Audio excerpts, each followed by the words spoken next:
Hello my dear ones. आज इस video में बात करने वाली हूँ मैं एक अच्छे लाइफ पार्टनर के बारे में।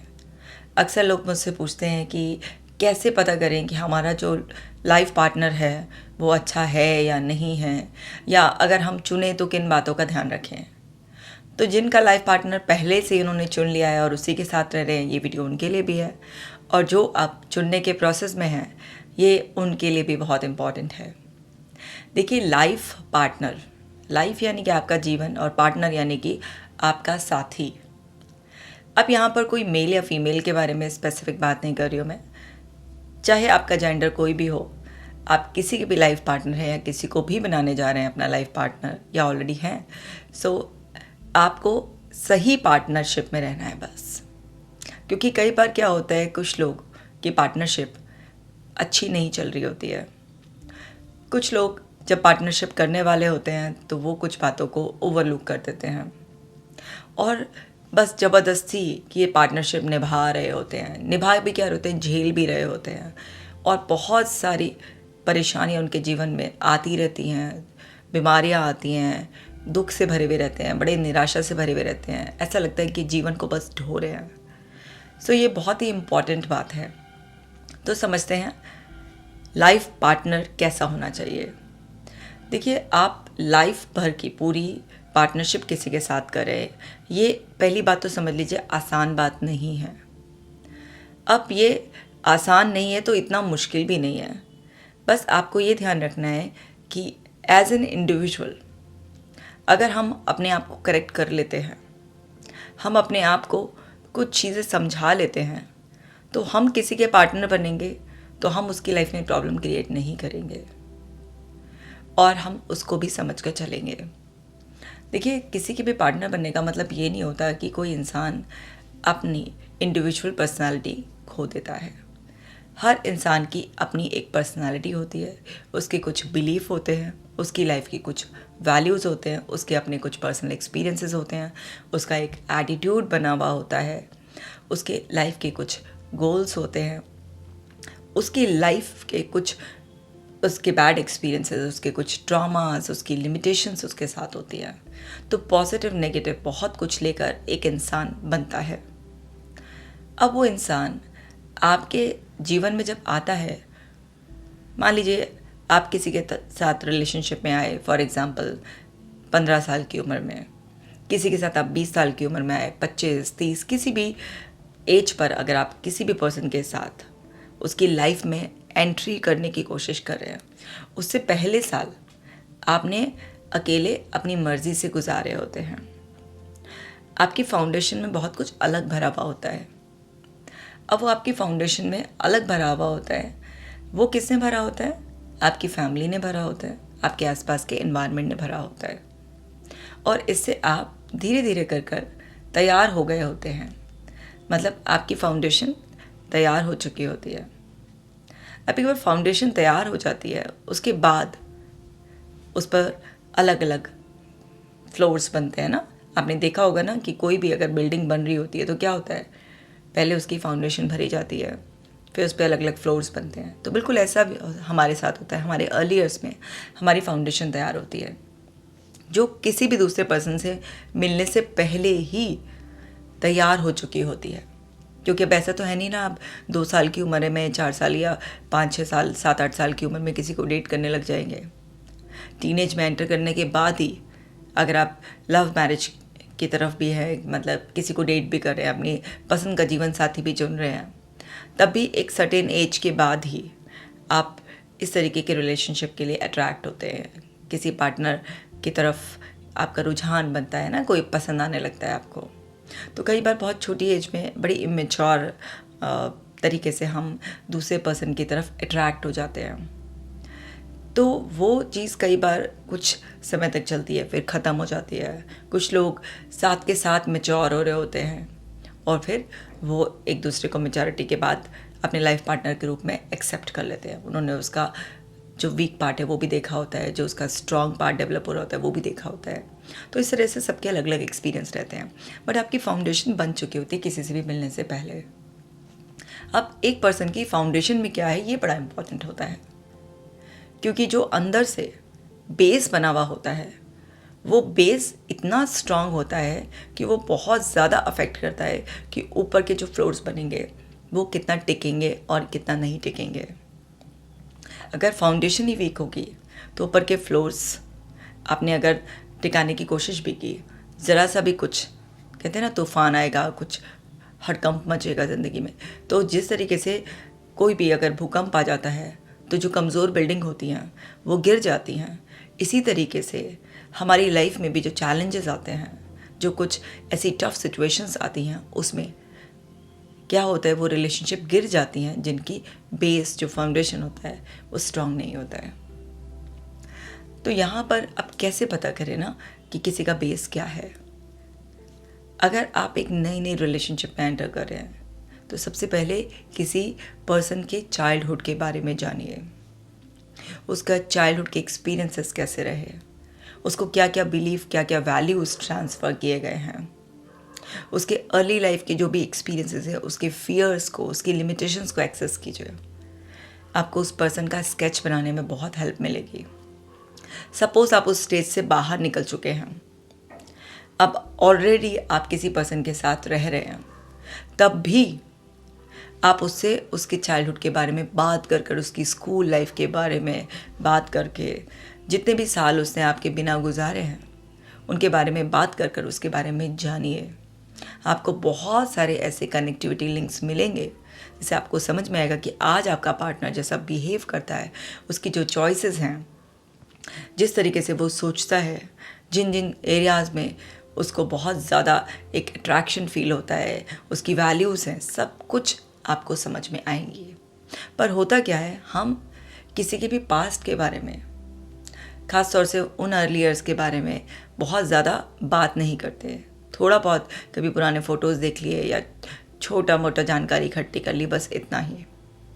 जबकि आपको किसी के भी अर्ली ईयर्स के बारे में, जब से उसकी मतलब जन्म से लेकर उसकी टीनेज स्टार्ट हुई है, तब तक बहुत इम्पॉर्टेंट है उसको जानना। फिर उसके बाद वो टीनेज में उसके अंदर क्या बदलाव आए उसके बारे में भी आप ज़रूर जानिए। मान लीजिए आप अपने पार्टनर से मिले ही टीनेज में थे, तो चलिए वहाँ पर आपकी वर्किंग कम हो जाएगी। लेकिन अगर ऐसा नहीं, आप एक मैच्योर एज पर मिले हैं, तब आप उस एज तक ज़रूर जानिए जिस एज तक आप उससे नहीं मिले थे। अब यहाँ पर ना एक थोड़ा सा रिस्क भी होता है, क्योंकि हम सबकी लाइफ में कुछ ना कुछ ऐसे ख़राब एक्सपीरियंसेस भी हो सकते हैं, कुछ हमारी पास्ट रिलेशनशिप्स भी हो सकती हैं। तो उसके लिए एक बड़ा ब्रॉड माइंड चाहिए आपको सुनने के लिए, क्योंकि अगर आप किसी की बात सुनकर इफ़ एंड बट लगाते हैं, या आप किसी को ब्लेम करने लग जाते हैं, या उसका कैरेक्टर स्केच अपनी तरह से बनाने लग जाते हैं, आप उसे है ना सही गलत में फ़िट करने लग जाते हैं, फिर इन सब बातों का कोई मतलब नहीं बनता अगर आप इतने मैच्योर नहीं हैं। तो अगर आप में इतनी मैच्योरिटी है तो किसी के भी बारे में बैठकर इस तरीके से बात पूछने की, बात करने की कोई ज़रूरत नहीं, क्योंकि आप अपने लिए भी परेशानी खड़ी करेंगे और आप सामने वाले को भी परेशान करेंगे। और इतना सबको अपनी ओरिजिनलिटी पता होती है कि वो इस लायक है या नहीं है। अगर आप सच में अपने रिलेशनशिप को बहुत अच्छा चलाना चाहते हैं और बड़ा दिल रखते हैं, अच्छी समझ रखते हैं, तो ये बहुत इम्पॉर्टेंट होता है।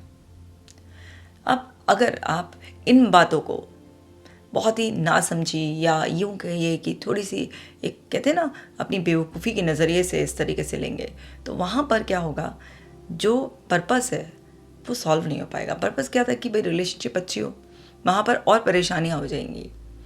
तो आप पहले अपने साथ ऑनेस्ट होइए, क्योंकि ये मानकर चलिए कि सबकी लाइफ में कुछ ना कुछ तो ऐसे एक्सपीरियंसेस होंगे जो आपके क्राइटेरिया पर खरे नहीं उतरेंगे। उसकी कोई एक दो रिलेशनशिप ऐसी रही होंगी जो आपके मॉरल वैल्यूज़ में, संस्कारों में, है ना, वो सब फिट नहीं होंगी। कई बार हम बहुत कुछ खुद करते हैं, लेकिन जब वो दूसरे की लाइफ का निकलता है तो हम अपने आप को तो सही और दूसरे को हमेशा गलत ही देखते हैं। तो आप अगर बहुत ज़्यादा कोई स्केल लेकर बैठेंगे, उससे नापना शुरू करेंगे किसी को, बहुत सारे क्राइटेरियाज बनाकर बैठेंगे, तो आप काम बिगाड़ बैठेंगे। तो आप बिल्कुल ऐसा मत करिए। लेकिन अगर आप एक ओपन माइंड के, एक समझदार, सुलझे हुए इंसान की तरह देखेंगे तो आपको बहुत समझने में हेल्प मिलेगी। मैं आपको 2-3 छोटे छोटे उदाहरण देती हूँ। जैसे मेरी एक क्लाइंट थी, उनकी एक कंप्लेंट थी कि मेरे हस्बैंड को कुछ चीज़ सेलिब्रेट ही नहीं करना अच्छा लगता है। बर्थडे आता है तो उनको कुछ ऐसा नहीं है कि वो कुछ सेलिब्रेट करें, कोई भी स्पेशल डे आता है कुछ नहीं है, बिल्कुल नॉर्मल। अच्छा, मैंने उनसे पूछा कि वैसे आपके हस्बैंड का बिहेवियर कैसे? कह रहे वो बहुत सज्जन व्यक्ति हैं, बहुत अच्छे हैं, बहुत हमारी ज़रूरतों का ध्यान रखते हैं, सब कुछ करते हैं, लेकिन सेलिब्रेट नहीं करते। तो मैंने उनको बोला कभी आपने अपने हस्बैंड के बचपन के बारे में कुछ जाना है कि जब शुरू से वो बड़े हो रहे थे तो उनकी लाइफ में जब भी कुछ ऐसे मौके आते थे वो सेलिब्रेट करते थे या नहीं करते थे या कुछ? लेकिन ऐसे तो कभी खुलकर बात नहीं करी, लेकिन हाँ सुना है कि इनके घर में कभी इस तरीके का कुछ होता नहीं था। अब देखिए, सुना है कि इनके घर में कभी कुछ इस तरीके का होता नहीं था। अब एक बच्चे ने कभी कोई सेलिब्रेशंस देखे ही नहीं है, उसने कभी सेलिब्रेट ही नहीं किया है। उसके मतलब फर्स्ट सेकंड कोई भी फोर्थ फिफ्थ जो इम्पॉर्टेंट बर्थडेज होते हैं, अर्ली बर्थडेज, उस बच्चे के पास मतलब जो अभी एकदम मेच्योर है, उनकी एज थी 36। तो अब बताइए 36 साल का एक पूरा वयस्क हो जाता है आदमी। अब उसने कभी अपने बचपन की मेमोरी में है ही नहीं ऐसा सेलिब्रेशन, बर्थडेज वगैरह सेलिब्रेट करना और ये सब चीज़ें। तो उनको बड़ा ही आर्टिफिशियल सा लगता है कि क्या बर्थडे सेलिब्रेट करना, क्योंकि उनका खुद का एक्सपीरियंस नहीं है, उनकी खुद की फीलिंग नहीं है कि जब बर्थडे सेलिब्रेट किया जाता है, कोई स्पेशल कुछ करता है, कुछ गिफ्ट्स देते हैं, है ना, कुछ नाचते गाते हैं, कुछ फ़न करते हैं, तो कैसा फील होता है। जिस इंसान ने कभी फील ही नहीं किया, एक्सपीरियंस ही नहीं किया, उसको उस चीज़ की वैल्यू ही नहीं पता। उसको पता ही नहीं इससे कितनी खुशी मिलती है या कितना इससे बॉन्ड नर्चर होता है। जबकि ये बहुत ही अच्छी बात है कि हमें छोटी छोटी खुशियों को सेलिब्रेट करना चाहिए, लेकिन उन्होंने ऐसा कोई एनवायरनमेंट अपने घर में देखा ही नहीं। उनके पेरेंट्स ने कभी उनको ऐसा फील कराया ही नहीं। अब पेरेंट्स की भी अपनी कुछ मजबूरियां थी, उनकी फाइनेंशियल स्टेटस इस हिसाब से नहीं था, घर में 4 बच्चे थे कि किसका बर्थडे मनाए किसका ना मनाए, तो वो लोग किसी का भी नहीं मनाते थे क्योंकि बर्थडे पे कुछ तो खर्चा हो गई। अब उनकी खर्चा करने की इतनी गुंजाइश नहीं थी, तो उन्होंने कभी इस तरीके का कोई सेलिब्रेशन देखा ही नहीं। कोई तीज त्यौहार भी आता था तो साधारण तरीके से मना लेते थे। तो उनके पास ऐसे एक्सपीरियंस नहीं, उन्होंने अपनी ज़िंदगी इसी तरीके से जी। दूसरों के जन्मदिन में भी बहुत ज़्यादा नहीं भेजते थे माँ बाप, क्योंकि जाएंगे किसी के जन्मदिन में तो कोई तोहफा लेकर जाना पड़ेगा, उसमें भी खर्चा होगा। तो बहुत ही कम दूसरों के जीवन का भी उनका अनुभव रहा। तो उनको कभी ऐसी आदत ही नहीं बनी, कभी ऐसा शौक ही नहीं डेवलप हुआ कि कुछ ऐसे सेलिब्रेशंस होते हैं। अब जैसे जैसे बड़े हुए देखा तो वहाँ पर अपना एक कोई एक्सपीरियंस नहीं था कि ऐसा कैसे फील होता है। तो बस उनका धीरे धीरे ये हो गया कि भाई ये तो सब चोचलेबाजी हैं, दिखावे हैं, लोगों के पास पैसे हैं तो वो उड़ा रहे हैं। क्योंकि इस तरीके की बातें उन्होंने अपने अंदर सुनी थी घर में कि भाई जिनके पास पैसे होते हैं वो लोग इस तरीके का दिखावा करते हैं, जिनके पास एक्स्ट्रा पैसे होते हैं वही तो उड़ा सकते हैं। अब माँ बाप ने ये सब चीज़ें इसलिए शायद बच्चों को बताई होंगी कि बच्चे थोड़ा सा इस बात को समझें। अब जो भी रहा उनके पेरेंट्स के उस पर, लेकिन वहाँ से ये समझ में आने वाली बात है कि भाई मेरे हस्बैंड को इस वजह से ये शौक़ डेवलप नहीं हुए। क्योंकि ये सब क्या होता है, बचपन में ही तो जब बच्चे को एक्सपीरियंस कराए जाते हैं, उसको ऐसा एनवायरनमेंट दिया जाता है, तभी तो उसके अंदर ये सब चीज़ें शौक़ पैदा होते हैं। लेकिन उनका कोई एनवायरनमेंट नहीं था, कोई एक्सपीरियंस नहीं था। तो मैंने उनको बताया कि आपके हस्बैंड को अभी आपको धीरे धीरे कुछ ऐसे एक्सपीरियंसेस देने पड़ेंगे, तब जाकर वो धीरे धीरे उसको जब पर्सनल एक्सपीरियंस करेंगे और आप ऐसा एनवायरनमेंट क्रिएट करेंगे, तब जाकर उनको धीरे धीरे ये चीज़ें डेवलप होंगी। और ये भी ध्यान रखिए कि अब 36 की एज तक पहुँचते पहुँचते उनके ओल्ड पैटर्न्स इतने रिजिड हो गए हैं कि वो एकदम से रिस्पॉन्ड नहीं करेंगे, बट आप कोशिश करेंगे तो वो सहज होते चले जाएंगे। और यही हुआ। कुछ समय के बाद जब वो लेडी मेरे पास आई तो उन्होंने बोला कि आप बिल्कुल सही कह रहे थे। मैंने जब उनसे ये सब चीज़ें बोली कि कोई बात नहीं, आपने अगर कभी अपने चाइल्डहुड में इस तरीके से सेलिब्रेट नहीं किया, ये सब कुछ नहीं किया, तो कोई बात नहीं, बस आप जो है ना, अब धीरे धीरे हम लोग बच्चे हैं घर में, थोड़ा थोड़ा हम लोग सेलिब्रेट करते हैं, तो आप पार्टिसिपेट किया करो। उस दिन आप ऑफिस से थोड़ा जल्दी आ जाया करो। हमें पता है कि आपको बहुत ज़्यादा पसंद नहीं है, लेकिन आपकी प्रेजेंस हमें अच्छा फील कराती है। तो ये सब चीज़ें जब आप जानते हैं किसी के बारे में, तभी तो आप धीरे धीरे ऐसे एफर्ट्स डालते हैं। तो अब जब मैंने उनको पहली बार आई थी तो उनको ये टास्क दिया था कि भाई आप जाओ हस्बैंड से बात करो, तब उन्हें ये पता चला था। फिर उसके बाद मैंने उनको बोला कि आप धीरे धीरे लगाओ, तो तब आकर उनका फीडबैक किया था। तो देखिए, समझने से क्या हुआ, काम बन गया ना। इसी तरीके से दूसरा एग्जांपल देती हूँ मैं आपको। ये एक पर्सन मेरे पास अपनी वाइफ को लेकर आए। अब इनकी ये कंप्लेंट थी कि मेरी वाइफ क्या करती है, छोटी छोटी बातों पर बहुत झगड़ा करती है। तुम्हारी बहन ने यूँ कर दिया, तुम्हारी माँ ऐसे नहीं करती है, इस तरीके से। वो मतलब रिश्तेदारों से बड़ी प्रॉब्लम है, ख़ास तौर से मेरी माँ बहन से बड़ी प्रॉब्लम है उसको। अच्छा ठीक है, तो आपने कभी अपनी पत्नी से पूछा कि क्या प्रॉब्लम है? आपने उसकी बात सुनी, मतलब कि बस वो तो देने लेने के उसमें, या उसको ये चाहिए कि बस अब मेरी माँ की कुछ ना चले और मेरी चले पूरे घर में। मैंने कहा अच्छा, आपने कभी अपनी पत्नी से उनके पास्ट के बारे में बात की है ऐसे खुल के, कि उन्होंने अपने घर में किस तरीके से अपनी बुआ का, अपनी दादी का रिलेशन अपनी मम्मी के साथ देखा?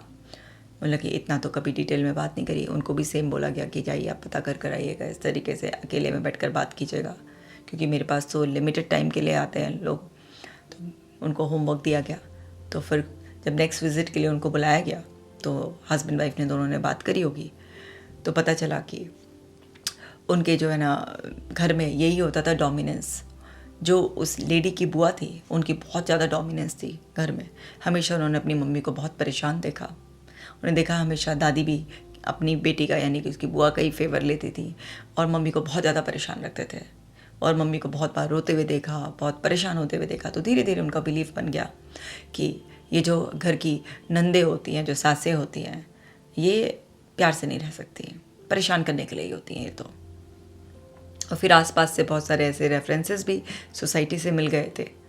उन्होंने अपने एक दो और भी खास रिलेटिव पड़ोसी के यहाँ भी ऐसी तरीके से देखे थे कि वो लोग अपनी सास की, कभी नंदों की बुराई कर रही है धीरे धीरे। और इस तरीके के इतने सीरियल्स भी हैं जहाँ पे सास ऐसा षड्यंत्र रख रही है, या ननद ऐसे प्रॉब्लम कर रही है, जेठानी ऐसे कर रही है, ये कर रही है, वो कर रही है। तो बहुत सारे ऐसे उनके दिमाग में जो उन्होंने घर पे देखा, अपने आसपास से रेफरेंस इकट्ठे किए, उससे पहले से ही एक अंदर चिढ़, नफरत सी थी। हालांकि उनकी नंद ने ऐसा कुछ नहीं कर दिया, या उनकी सास ने ऐसे एकदम आते कुछ नहीं कर दिया उनके साथ, लेकिन उनके अंदर जो पहले से ही अंदर सबकॉन्शियसली, अनकॉन्शियस लेवल पर जो ये सब चीज़ें बैठी हुई थी, वो क्या है, उस सारा जो बाहर होता था उनके खुद के पर्सनल रिलेशनशिप में, वो सब मिक्स हो जाता था।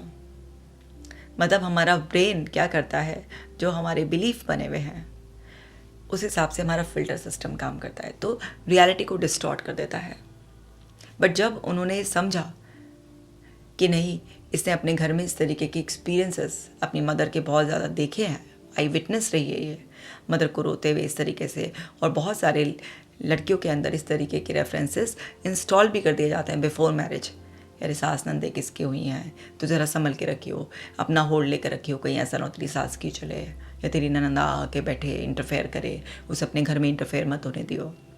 बहुत सारी चीज़ें ऐसी इंस्टॉल्ड होती हैं।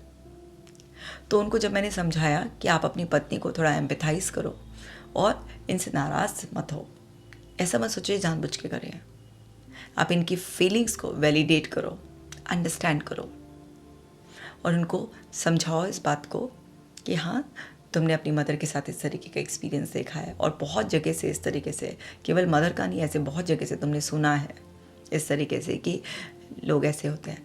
पर क्या सब लोग ऐसे होते हैं? अगर मेरी मदर या मेरी सिस्टर कुछ वास्तव में गलती करती है तो मैं तुम्हारे साथ खड़ा हूँ, मैं तुम्हारे साथ गलत नहीं होने दूंगा। पर अपनी इस इनसिक्योरिटी को, इस फियर को रिलीज़ करो और नए नज़रिए से देखो। तो जब आप इस तरीके से समझकर अपने पार्टनर को एम्पैथाइज करते हैं, तो वहाँ पर क्या होता है, वो जो परेशानी हो रही होती है ना, ख़त्म हो जाती है, और फिर धीरे धीरे धीरे धीरे जीवन अच्छा होने लगता है। वरना देखिए, इस केस में क्या होता, हस्बैंड वाइफ के बीच में भी दूरी आ रही थी, और वो दूरी इतनी ज़्यादा बढ़ जाती कि साथ रह रहे होते लेकिन एक दूसरे से मन नहीं मिलता। लेकिन इस चीज़ को समझने से उनका रिश्ता जो कड़वा होता जा रहा था, वो सारी कड़वाहट निकल गई और वो एक दूसरे को समझने लगे। तो ये एक्चुअली एजुकेशन शादी से पहले ही मिलनी चाहिए, ताकि आपके पार्टनर के कौन कौन से बिलीफ हैं, सबके अपने रिलीजियस बिलीफ होते हैं ना, स्पिरिचुअल बिलीफ होते हैं, सोशल बिलीफ होते हैं, सबके पर्सनल बिलीफ होते हैं, कुछ अपने आप को लेकर, लोगों को लेकर, फैमिली को लेकर, बच्चों को लेकर, सब चीज़ों को लेकर, वर्क को लेकर, हर एरिया में सबके अपने अपने बिलीफ होते हैं, सबकी लाइफ की अपनी अपनी प्रायोरिटीज़, वैल्यूज़ होती हैं। तो अगर थोड़ा सा वर्किंग, सामने वाले को जानने, पर करे, तब आप उसको बहुत अच्छे से समझ सकते हैं। पर ये सब कौन कर सकता है? जो खुद को ज़्यादा अच्छे से समझता हो। लोग तो अपने को ही नहीं समझते, दूसरे को क्या ही समझेंगे। तो मैं हमेशा कहती हूँ, अगर आप किसी के साथ रिलेशनशिप में जाने की सोच रहे हैं तो सबसे पहले अपने आप को देखें, टटोलें अपने आप को कि आपकी क्या लिमिटिंग बिलीव्स हैं, आपकी वैल्यूज़ क्या हैं, आपके क्या अच्छे हार्डकोर पॉजिटिव बिलीव्स हैं, आप किस एटीट्यूड के व्यक्ति हैं, आपके पास कोई ट्रॉमा, पेनफुल मेमोरीज वगैरह तो नहीं है। ये सब चीज़ें, बहुत सारी चीज़ें हम जानने के लिए, समझने के लिए कहते हैं। क्योंकि अगर आपके पास इस तरीके की कोई भी चीज़ें हैं तो आप दूसरे को अब्यूज़ करोगे। जैसे मैं एक एग्जांपल देती हूँ। एक लड़का जिसके फादर ने उसको बचपन में बहुत मारा, जरा जरा सी बात पर चप्पल से, बेल्ट से बहुत मारते थे। उसकी मदर के साथ भी ऐसा ही व्यवहार करते थे वो। मतलब घर में बिल्कुल टॉक्सिक एनवायरनमेंट, पूरा टिपिकल नार्सिस्ट, हार्डकोर नार्सिस्ट वाला उसके फादर थे। और घर का बहुत माहौल ऐसे ख़राब रखते थे वो। तो क्या हुआ, वो ऐसे टॉक्सिक एनवायरनमेंट में बड़ा हुआ तो उसके अंदर इतना गुस्सा भरा हुआ था, इतना ज़्यादा, क्योंकि उसने गालियाँ सुनी, पिटाई सही, तो उसके अंदर इतना ज़्यादा गुस्सा भरा हुआ था, आक्रोश पूरा, बहुत बुरी तरीके से। वो कभी अपने फादर पे इस तरीके से जब छोटा था निकाल नहीं पाया, क्योंकि फादर बहुत ही ज़्यादा बदतमीज़ थे। अब वो धीरे धीरे बड़ा हो रहा था, उसके अंदर गुस्सा भरता जा रहा था, लेकिन फादर के सामने वो गुस्सा निकालने की उसकी हिम्मत नहीं होती थी। तो वो अंदर अंदर बहुत इस तरीके से भरता गया ना। फिर वो अपनी फ्रस्ट्रेशन निकालने के लिए बाहर किसी से झगड़ा कर ले, शराब, सिगरेट सब पीने लग गया वो। मतलब पढ़ाई में भी ध्यान नहीं, बिल्कुल बिलो एवरेज, बस पास हो रहे हैं, इस तरीके से वो हो गया। और अंदर अंदर इतनी फ्रस्ट्रेशन भर गई, बहुत ज़्यादा। फिर फादर के ताने कि कुछ नहीं है, निकम्मा, गालियाँ वालियाँ देनी, सब इस तरीके से करते करते उसकी ज़िंदगी चल रही थी। 26 साल का हो गया तो फिर शादी हो गई। भाई चलो शादी करें, कुछ ऐसा लाइफ में कुछ किया नहीं, जो सपने थे वो सब टूट चुके थे, क्योंकि सब निराशा, गुस्सा। कभी फादर के सामने उसने अपना मुंह खोला नहीं। 26 साल की उम्र में घर वालों ने उसकी शादी करवा दी। अब जब घर वालों ने शादी करा दी, उसने सारी ज़िंदगी यही सब देखा था उसने। तो क्या हुआ कि उसके अंदर जो गुस्सा भरा हुआ था वो अपने पिता पे तो कभी निकाल नहीं पाया। जब उसकी वाइफ आई, अब उसको एक कंट्रोल करने के लिए, डोमिनेट करने के लिए मिल गया एक इंसान। अब वो जरा सी बात हुई थी, तुड़क कर आता उस पर, बिल्कुल भड़क के आता उस पर, हाथ उठा देना, गाली गलौज करना, ये सब चीज़ें चालू हो गई अपनी वाइफ के साथ। अब कौन कितना सहेगा। उसकी वाइफ ने आवाज़ उठाई उसके खिलाफ, अगेंस्ट, जो कि उसकी मदर कभी नहीं उठा पाती थी। तो इसने और ज़्यादा बदतमीज़ी का लेवल बढ़ाने की कोशिश की, मारना पीटना इस तरीके से करना शुरू किया इसने। तो अब ये देखिए कि कोई लड़की आई आपसे शादी करके, बिल्कुल इनोसेंट। अब छोटी मोटी गलतियाँ तो किसी से भी हो सकती हैं। आपने कुछ पानी मांगा, चाय मांगा, तो देर हो भी सकती है आपके लाने में, लेकिन छोटी छोटी बातों पर ओवर रिएक्शन क्यों? क्योंकि अंदर इतना कुछ भरा हुआ था। ये समझ ही नहीं पा रहा था कि छोटी छोटी बातों पर इतना क्यों इसके अंदर निकल कर आता है। दूसरा पर्सन जो बिल्कुल इनोसेंट है, उसके साथ इस तरीके का गलत व्यवहार क्यों करता है। तो जब उसकी पत्नी बहुत परेशान थी, तो जब वो लोग मेरे पास आए तो ये राजी भी नहीं था, इसको समझ भी नहीं आ रहा था। लेकिन वो इतनी ज़्यादा परेशान थी, डिप्रेशन में जा रही थी। तो उसके माँ बाप ने कहा हमें तो दिखाना ही पड़ेगा लड़की को कि या तो भाई डाइवोर्स कराएंगे हम, या तुम रिश्ता सुधारो। तब इस लड़के को समझाया गया कि तुमने अपने घर में इतना टॉक्सिक एनवायरनमेंट झेला है, तुम्हारे अंदर वो बहुत गुस्सा, एग्रेशन है, और तुम ये एग्रेशन बहुत गलत तरीके से निकाल रहे हो। ये तुम्हारा एक डिफेंस मैकेनिज्म है, डिस्प्लेसमेंट, कि कहीं की चीज़ का गुस्सा कहीं और निकाल रहे हो। बट उस इनोसेंट पर्सन का क्या कसूर है? उसको क्यों इतना सताया जा रहा है? तुम अपने इस गुस्से को, दबी हुई सारी भावनाओं को और तरीके से भी रिलीज़ कर सकते हो, ना कि ऐसे टुकड़ों टुकड़ों में किसी पर मारपीट करके ऐसे।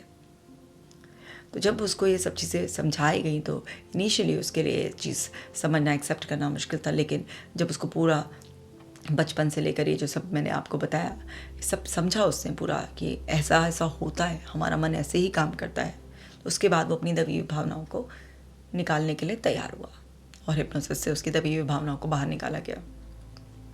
उनका रिश्ता ठीक हो गया। तो किसी के भी चाइल्डहुड के बारे में जानना बहुत ज़रूरी होता है।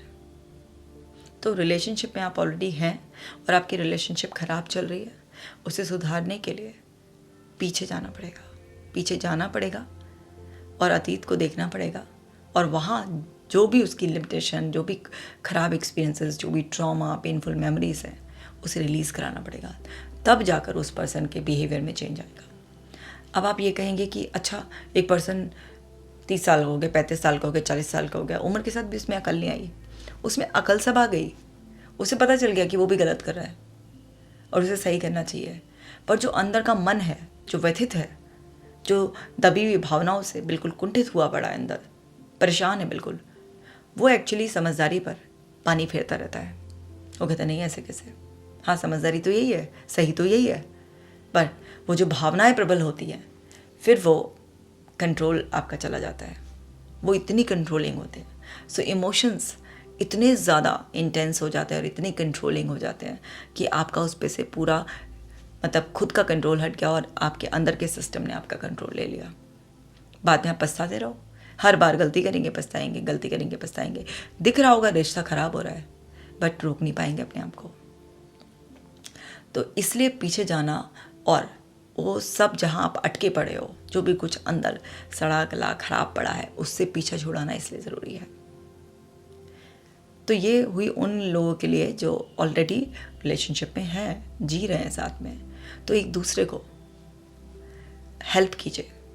अंदर जो इतना दफन कर रखा है ना, लाशें पड़ी हैं अंदर, उनको सबको निकालिए और अपने अंदर की दुनिया को साफ कीजिए। तब आपका रिश्ता बड़ा मधुर होगा, क्योंकि हर बिहेवियर के पीछे कोई दास्तान छिपी पड़ी है। कोई बहुत चिल्लाता है, कोई बहुत रोता है, कोई बहुत ज़्यादा मतलब आपको किसी भी तरीके से दुख दे रहा है, चाहे वो चीटिंग कर रहा है आपके साथ, कोई फाइनेंशियल चीटिंग है, रिलेशनशिप में चीटिंग है, कोई भी कुछ भी कर रहा है, उस सब के पीछे कोई ना कोई दबी हुई दास्तान है। उसे समझिए, उसे उससे मुक्ति दिलाइए, तब जाकर उस इंसान का जीवन आगे का रहेगा। और अगर आप किसी रिलेशनशिप में एंटर कर रहे हैं, तब भी सेम ही रूल अप्लाई होगा कि पहले उसको जानिए, उसको पहले फ्री कराइए, तब फ्रीडम के साथ नई शुरुआत कीजिए। सो ये टॉपिक इतना बड़ा है कि अभी इस पे मैं बहुत सारी और भी चीज़ें समझा सकती हूँ। मैं इसको अलग अलग पार्ट्स में समझाऊंगी, क्योंकि ऑलरेडी काफ़ी लंबा वीडियो हो गया है। तो आज अभी इतना ही समझते हैं, बाकी नेक्स्ट वीडियो में मैं इसके जो दूसरे पहलू रह गए अभी, वो भी ज़रूर समझाऊंगी। तो इस वीडियो को सब लोगों के साथ शेयर कीजिए और आप कमेंट कर कर मुझे ज़रूर बताइएगा कि आप इस वीडियो से जो सीख रहे हैं कब से अप्लाई कर रहे हैं, या ऐसा जो मैंने समझाया है आपका खुद का एक्सपीरियंस रहा हो, आपने कभी ऐसे अपने पार्टनर की हेल्प की हो या अपनी हेल्प की हो, तो ज़रूर अपने एक्सपीरियंसेस को कमेंट सेक्शन में लिखिएगा और केजे टॉक को सब्सक्राइब कर लीजिए। मिलती हूँ नेक्स्ट वीडियो में, खास ख्याल रखना।